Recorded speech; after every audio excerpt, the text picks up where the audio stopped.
Pourquoi tu t'accroches à quelqu'un qui ne veut pas de toi? Sérieusement, pourquoi? Aujourd'hui, je vais te dire la vérité que personne n'ose t'avouer.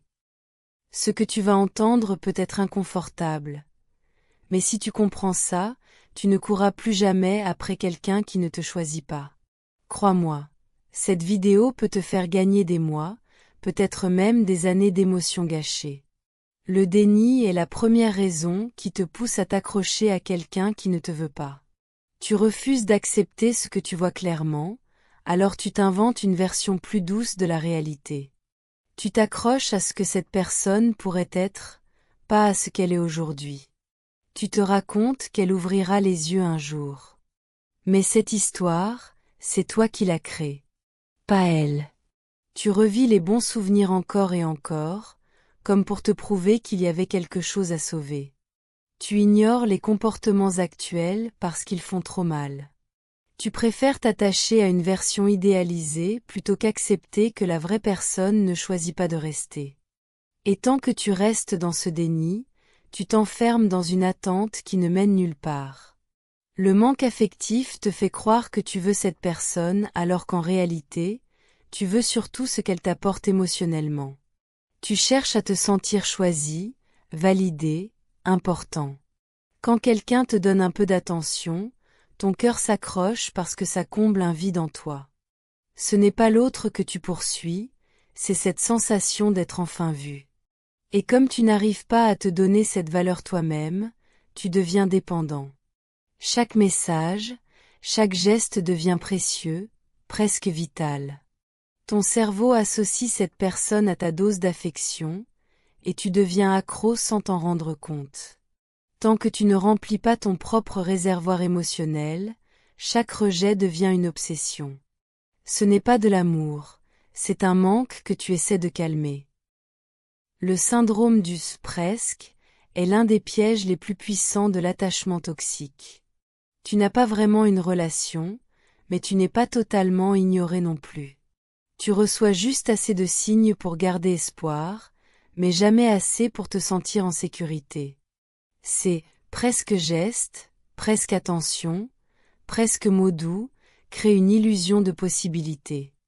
Ton cerveau s'accroche à ces fragments et imagine tout ce qui pourrait arriver.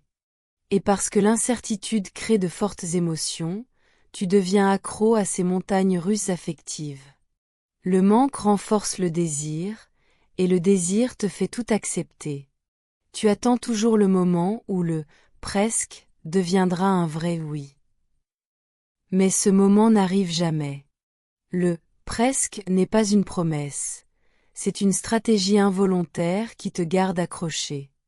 La peur de perdre est l'un des moteurs les plus puissants qui te pousse à t'accrocher. Tu as peur de te retrouver seul, peur de devoir réapprendre à aimer quelqu'un d'autre, peur de recommencer depuis zéro. L'idée d'un vide émotionnel te terrifie plus que l'idée de rester dans une relation bancale. Alors tu préfères t'accrocher à ce qui te fait souffrir plutôt que d'affronter l'inconnu. Tu penses que si tu lâches prise, tu regretteras peut-être, ou que tu ne retrouveras jamais quelqu'un qui t'intéresse autant. Cette peur te fait confondre attachement et amour. Elle te pousse à rester là où tu n'es pas choisi. Et plus tu as peur de perdre, plus tu te perds toi-même dans la relation. Les signes sont là, évidents, presque criants, mais tu refuses de les voir. Il ne t'écrit que quand il n'a rien d'autre à faire, et elle ne fait aucun effort pour te montrer que tu comptes réellement. Quand toi tu as besoin, la personne disparaît, mais quand ça l'arrange, elle revient comme si de rien n'était.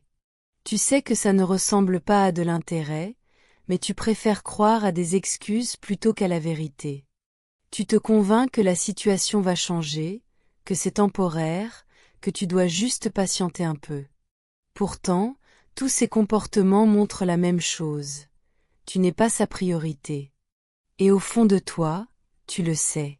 Mais reconnaître ces signes, ce serait admettre que cette personne ne te veut pas autant que tu la veux. Et cette vérité fait mal.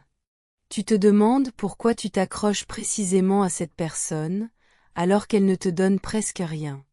C'est parce que, paradoxalement, quelqu'un qui ne te veut pas devient automatiquement plus précieux à tes yeux. Tu idéalises ce que tu ne peux pas avoir.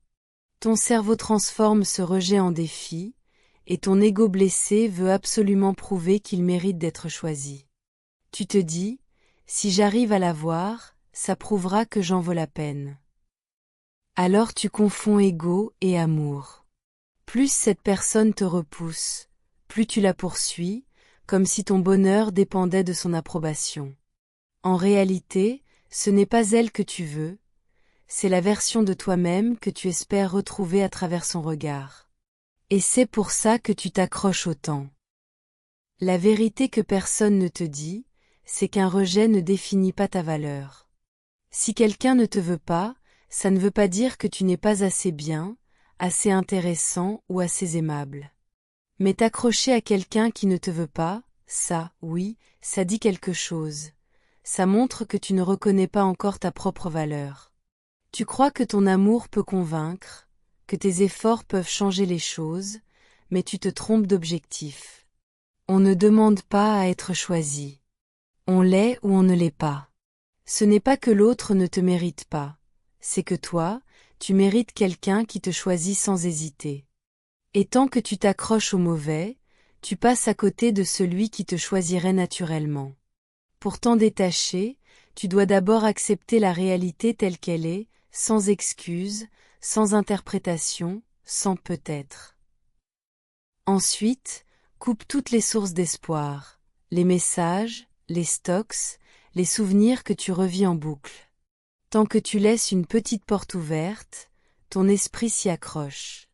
Rediriger ensuite ton énergie vers toi, ta vie, ton évolution, tes projets, ton bien-être.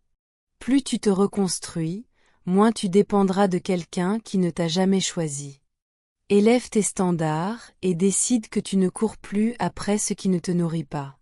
Et surtout, fais le deuil de la version imaginaire que tu avais créée dans ta tête. Libère-toi de cette illusion, c'est la seule façon de retrouver ta paix. Arrête de courir après des gens qui ne voient pas ta valeur.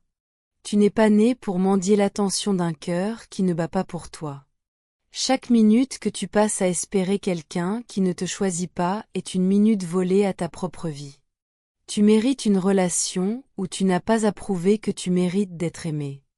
Consacre ton énergie à devenir la meilleure version de toi-même, pas à convaincre quelqu'un de rester. Le bon arrivera, mais seulement quand tu arrêteras de te battre pour le mauvais. Le jour où tu choisiras de te choisir toi-même, tout changera. Souviens-toi, l'amour n'est jamais une course. C'est une rencontre. Et tu finiras par rencontrer quelqu'un qui te choisira naturellement, sans hésitation.